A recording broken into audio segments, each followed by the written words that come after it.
l'Algérie menace de rompre son contrat avec l'Espagne. Le ministère algérien de l'énergie a menacé mercredi 27 avril de rompre le contrat de fourniture de gaz à l'Espagne si ces dernières venaient à l'acheminer vers une destination tierce dans un contexte de tensions diplomatiques avec Madrid et le Maroc autour du Sahara occidental.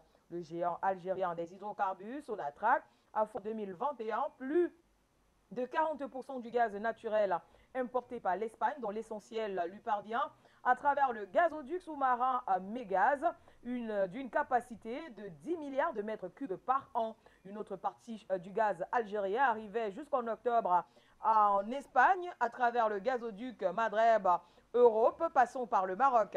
Mais Alger l'a fermé après la rupture en août de ses relations diplomatiques avec Rabat. Ainsi le Maroc du gaz algérien qui transitait par son territoire. Et selon un communiqué du ministère algérien de l'énergie et des mines, le ministre Mohamed Arkab a été informé par son homologue espagnol, Madame Teresa Ribera, de la décision de l'Espagne d'autoriser le fonctionnement en flux inverse du gazoduc Maghreb-Europe et que cette opération interviendra ce jour ou demain. Le communiqué n'a pas précisé le nom du pays qui bénéficierait de ce fonctionnement du pipeline en flux inverse, mais le gouvernement espagnol avait annoncé en février qu'il allait aider Rabat à garantir sa sécurité énergétique en lui permettant d'acheminer du gaz à travers le GME après qu'Alger a donc cessé de l'alimenter. Et donc voilà, Alger qui menace l'Espagne de rompre son contrat en matière de production de gaz. Et nous allons recevoir dans ce journal, pour parler de ce sujet, notre premier invité. Il s'agit de Gamal Abina. Avec lui, nous allons véritablement comprendre cette affaire, notamment la rupture entre l'Algérie et le Maroc et désormais Alger qui menace donc l'Espagne de rompre son contrat avec ce pays. Bonsoir à vous, Gamal Abina. Veuillez, cher monsieur, tout d'abord nous situer autour de cette affaire. Que se passe-t-il donc de ce côté-là pour que Alger veuille donc rompre son contrat avec l'Espagne? Alors, ça commence par une histoire entre le Maroc et l'Algérie, évidemment, vous l'avez bien compris et rappelé. Il y a d'abord ce contentieux sur le Sahara occidental qui traîne depuis 1975. Il y a eu la reprise des combats en novembre de l'année dernière par rapport au Sahara occidental, encore une fois, et le Maroc. Il y a eu une succession d'accusations qu'a porté Alger sur le Maroc concernant les feux de forêt qui ont eu lieu dans la région de Kabylie et de Gigel et une partie de l'Est algérien, donc. Et tout un tas d'accusations portées par rapport au soutien que le Maroc apporterait donc au mouvement séparatiste du MAC, qui est un mouvement raciste autonomiste qui prétend défendre les Kabyles et l'indépendance de la Kabylie, mais qui est simplement un mouvement instrumentalisé par tout un tas de groupes étrangers. Et l'Algérie semble penser que le Maroc financerait le MAC, serait derrière donc ces manipulations et ces agressions qui ont eu lieu l'été dernier. Ces feux de forêt provoqués, ça on l'a bien compris. Donc ça, c'est le contexte général. La sanction qui a été apportée à ça, c'est que la reconduction de l'accord qui liait l'Algérie au Maroc par ce fameux gaz Euroméditerranée. Donc c'est un gazoduc qui passait par l'Algérie, d'abord qui débarquait en Algérie, qui passait par le Maroc et qui alimentait l'Espagne à hauteur de 13 milliards de mètres cubes par an, a été unilatéralement et de façon totale supprimé. Les Marocains ont voulu faire croire, à la suite de l'interruption totale de ce gaz qui transitait et dont ils bénéficiaient de 10 millions de dollars de subsides puisqu'ils étaient payés pour ce transit et en même temps ils bénéficiaient d'un tarif préférentiel sur le gaz algérien, c'est le gaz qui était d'ailleurs coté en 90, hein, donc c'est l'époque où il y avait la volonté de vouloir créer le Maghreb arabe. Les Marocains étaient donc, il y avait une accalmie entre l'Algérie et le Maroc avec l'accalmie sur le front du Sahara occidental puisqu'il y a un accord de paix qui avait été signé pour un temps. Eh bien, les Algériens ont sanctionné les Marocains durement. Les Marocains ont voulu faire croire qu'ils n'avaient besoin que de 17%. En gros, le gaz algérien alimentait pour 17% leur machine économique. On se rend compte que c'est pas vrai, que c'est 87%. Ils sont donc en grande difficulté. Les Algériens avaient un second pipeline, un gazoduc, excusez-moi, qui passait par la mer directement reliant l'Algérie à l'Espagne, effectivement, jusqu'à Algeciras. Le problème, c'est que les Espagnols ont passé un accord avec les Marocains. Ils viennent de reconnaître la souveraineté du Sahara occidental par le Maroc. C'est une reconnaissance qui vient de se faire récemment. Et que parallèlement à ça, ils proposaient d'alimenter en gaz le Maroc. Alors, il se trouve que l'Espagne est un pays qui est un producteur, non pas producteur de gaz, mais importateur net, et que s'ils apportent du gaz algérien, les Algériens n'acceptent pas l'idée qu'ils réexportent au Maroc pour prendre un petit bénéfice. Donc, à partir de là, ils menacent effectivement la coupure de gaz qui alimenterait l'Algérie directement vers l'Espagne. On est dans un contexte où le gaz est un véritable enjeu international, puisqu'avec la crise ukrainienne et russo-ukrainienne, eh bien, il y a aussi rupture d'approvisionnement.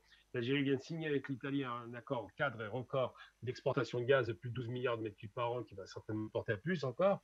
Et les Espagnols prennent le risque de se froisser avec l'Algérie parce qu'ils viennent de soutenir de façon évidente le Maroc en voulant les alimenter en gaz et en reconnaissant la souveraineté du Maroc sur le Sahara. Tous ces éléments consécutifs font qu'effectivement, en vérité, l'Algérie ne veut pas sanctionner l'Espagne, mais veut sanctionner directement le Maroc et n'accepte pas une seconde que les Marocains puissent bénéficier par une exportation directe ou indirecte du gaz algérien. Voilà pourquoi, effectivement, la décision a été prise cette fois-ci sous un ton menaçant, sachant le contexte gazier international, de dire aux Espagnols où vous arrêtez cette réexportation du gaz en inversant les flux, c'est-à-dire que c'est plus l'Algérie qui alimente via le Maroc l'Espagne, mais le Maroc qui sera alimenté par le gaz algérien via l'Espagne, donc c'est assez extraordinaire, et c'est une des raisons pour lesquelles les Algériens ont décidé de mettre un holà, comme dirait l'Espagnol. Alger ou alors Sonatra, qui est bien sûr le distributeur, menace de ne plus fournir le gaz à l'Espagne, l'accusant à mot couvert de le rétrocéder au Maroc. Et pourtant, des tensions existent entre les deux pays, notamment l'Algérie et le Maroc. Oui, c'est une façon indirecte de soutenir le Maroc. Bon, la stratégie européenne, parce que c'est l'Europe qui crée la tension, il ne faut pas rêver. Les Marocains ne seraient pas ce qu'ils sont aujourd'hui dans cette posture un petit peu offensive s'il n'y avait pas le soutien indirect de l'Europe ou direct de la France, par exemple, qui soutient à plein l'économie marocaine. Alors, ce qui se passe, c'est que l'économie marocaine c'est un pays qui a besoin criant d'énergie extérieure.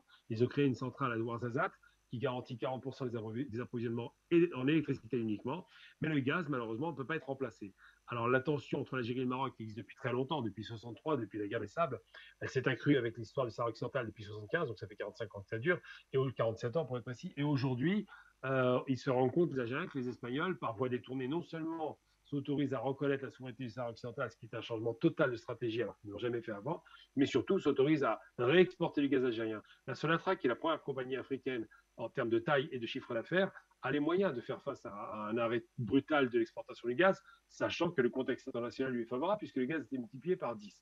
Mais elle n'accepte pas, puisqu'on sanctionne le Maroc durement, effectivement, que les Espagnols, par voie détournée, alors qu'ils ont besoin du gaz algérien, s'amusent à réexporter du gaz au Maroc. Donc, cette stratégie est une sanction que les Algériens portent au Maroc pour leur faire comprendre qu'ils n'acceptent pas non seulement le fait qu'il y a un accord de paix qui a été signé à Israël et qui apporte d'ailleurs des soldats israéliens à la frontière algérienne, ça passe pas du tout, qu'ils n'acceptent pas non plus qu'il y ait une rupture de ce cessez-le-feu du côté marocain par rapport au Sahara occidental, qu'il n'accepte pas non plus, évidemment, ça on le sait, on s'en rend compte, qu'il y a eu plusieurs morts à la frontière de routiers, algériens ou mauritaniens. Donc tous ces éléments-là accroissent la tension. L'Algérie préfère passer par les sanctions économiques plutôt qu'une confrontation directe, et c'est très bien d'ailleurs, mais de l'autre côté, ça va peut-être forcer la partie espagnole et marocaine à enfin venir sur la table des négociations et régler ce contentieux qui dure depuis trop longtemps et qui malheureusement envenime la relation maghrébine et algérienne, particulièrement avec le Maroc, la Mauritanie. Bref, c'est tout un imbroglio qui fait que l'Algérie préfère passer par les voies diplomatiques pour commencer en portant l'affaire à l'ONU et surtout les voies économiques, des sanctions qui frappent durement le Maroc, malheureusement c'est comme ça, mais qui finiront peut-être par rapporter un peu de raison sur cette négociation. Donc c'est une question qui peut être posée, et c'est vrai que quand les Espagnols s'amusent à réexporter le gaz algérien, c'est une façon un peu d'insulter les Algériens, de les prendre pour les imbéciles en disant écoutez, si les Marocains n'ont pas de gaz, on va leur assurer la livraison. On sait que l'hiver qui va arriver va créer de vraies tensions sur le plan énergétique au Maroc. C'est un pays qui a 2 ans de Covid derrière lui, donc c'est un pays qui vient de se surendetter depuis 2 années, malheureusement, pour les raisons qu'on connaît. Et c'est un pays qui a du mal à faire face à sa facture énergétique qui a augmenté de façon considérable. Les Espagnols, en faisant ce geste-là, vont donner peut-être le sentiment qu'ils prennent parti. Les Algériens ne le voient pas d'un bon oeil, donc ils décident de mettre un holà.